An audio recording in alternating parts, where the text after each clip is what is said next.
Ever sat in a classroom and thought, who on earth decided this is what we need to learn?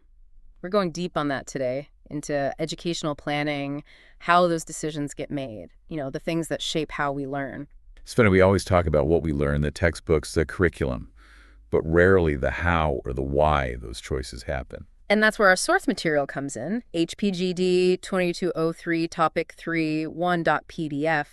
Bear with us, we'll break it down so it's actually interesting, even if jargon's not your thing. Right, so this document, it lays out these principles and theories behind educational planning. But first, we got to know what we even mean by educational planning. Actually, the document gives us a few different definitions. It's not so simple. There's more to it than just, picking textbooks, right? Way more. Think aligning education with a whole country's goals, using resources properly, and always trying to make learning better. Imagine designing a city. You wouldn't just throw buildings up anywhere, right? You'd think about the people, the traffic, what's available. Educational planning, it's kind of like that, just with way more important stuff on the line. Wow, yeah. When you put it that way, it makes you realize how much goes into making learning actually work. And a big part of that is remembering the human side of things. This document, it really stresses that education isn't happening in isolation. There's this whole web of social and cultural stuff that affects how we learn and what matters to us. It takes a village to raise a child, but for education too, it's bigger than just the classroom. Exactly. We got to think about the whole picture, those social and cultural structures. Some help, some hold learning back, a school's discipline, what activities they offer, even how diverse the students are. All that feeds into the environment. Making a space where everyone feels good about learning, that's key. I had this teacher in high school. They really got that. Their classroom was so engaging and welcoming, it made all the difference. There you go. A real-life example of those structures in action. But it's more than just a good environment. Everyone's aims have to be on the same page, right? Which brings us to that interesting, sometimes tricky relationship between the technical side of planning and the political side, right? You got it.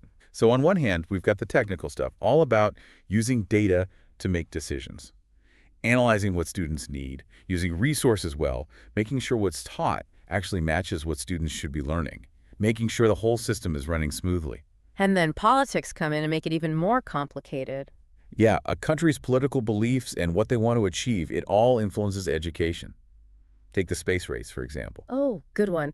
Huge push for science and math back then, all because countries wanted to be the best in space. Exactly. Aiming for that tech dominance, it changed how education was planned. Way more money went to science and math. Shows how political agendas can really shake things up in education, sometimes good, sometimes not. Walking a tightrope, huh? You need what education needs, but also what the political world wants. Makes you realize how tough it is for the people making those decisions. Totally. And that's why seeing these different forces, it's crucial if we want to have real conversations about how to make education better. And that balancing act, it gets even trickier when you bring in the different ways to actually do the planning. Right, like top-down versus bottom-up. This document talks about those models. Yeah, classic question, right? Do you start with a big vision from the top, the policymakers, and have it trickle down to the schools? Or do you let the teachers, the communities, say what they need and build it up from there? Sounds like both ways have their good points and their downsides. Totally. The document even points out there's this tension between what the whole country wants and what each place needs. Top down, maybe it makes things nice and uniform, but then are you missing what's going on in specific schools? I can see that. A school out in the country, it's going to have different needs than one in the city, for sure. Exactly. And a curriculum, if it's just made nationally, it might not fit with what a community cares about. But then go purely bottom up, and now every school's off doing its own thing, no connection. So how do you find that middle ground? The country's got to be kind of together, but schools need freedom too. Must be tough for the planners. You got it. Takes real flexibility, knowing when to adjust. And that ties into another big idea from this document, what makes for good planning in the first place. This part, yeah, it hit home for me. Because you can't just make a plan and never change it, right? This document, it's big on being ready to adapt. Absolutely. Things change in education constantly. New technology pops up. What society thinks is important shifts. We even learn new stuff about how people learn best. Plans have got to roll with that. It's like when you plan a road trip. You got your route, but sometimes you got to take a detour, or you find some awesome place you never knew about. Exactly. Got to be able to change course. Sticking to the plan no matter what, you might miss out or even make things worse. Flexibility is key then. But this document, it also says efficiency matters. Seems obvious, but easy to forget with something this complicated. Oh, for sure. There's only so much money, so much time, so making the most of it, that's huge in planning.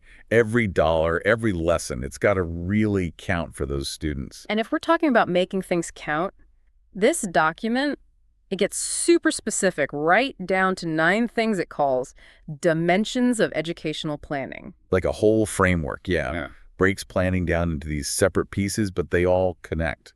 Like a checklist, so you don't forget something important. Some are easier than others. Significance, that one, pretty straightforward.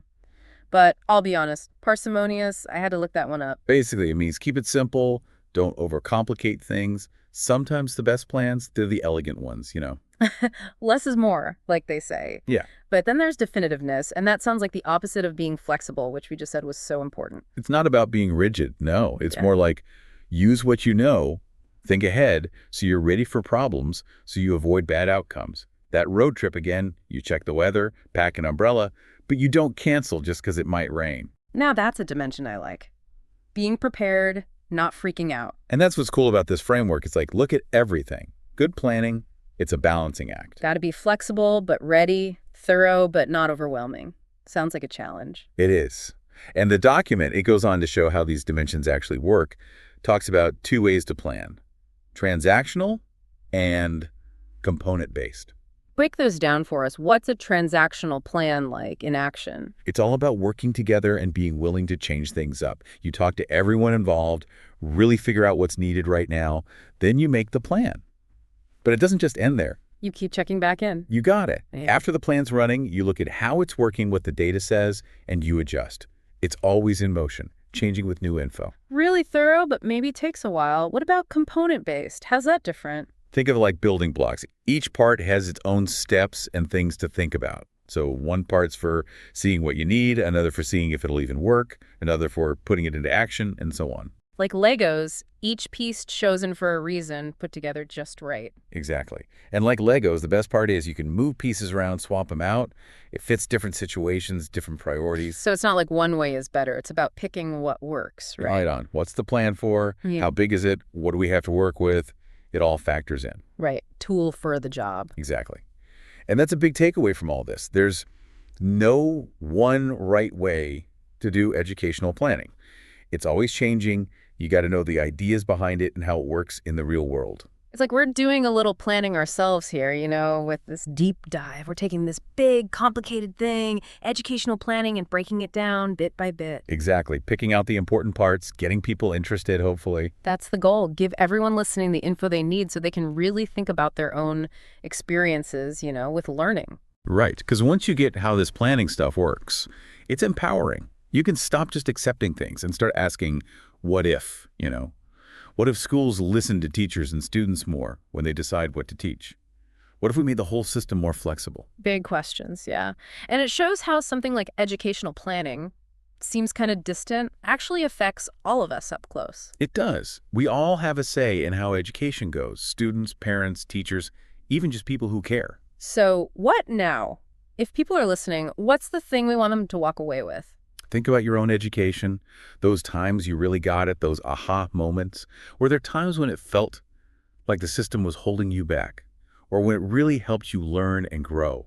When you see the forces at play shaping those experiences, that's when you can really advocate for change, make it better. Powerful stuff. It's a good reminder that education isn't just happening to us. We're part of it. We can shape it. Exactly. And by understanding this intricate process behind educational planning, we can all be more informed and empowered in shaping the future of learning. And on that note, we'll wrap up our deep dive into the world of educational planning. We've gone through the definitions, the different approaches, what makes for effective planning, and even dove into the nitty-gritty of specific dimensions and processes. Hopefully this deep dive has given you a better understanding of how educational planning works and maybe even spark some curiosity, maybe even a desire to get involved in shaping the future of learning. Keep exploring, keep asking questions, and keep those aha moments coming. Until next time.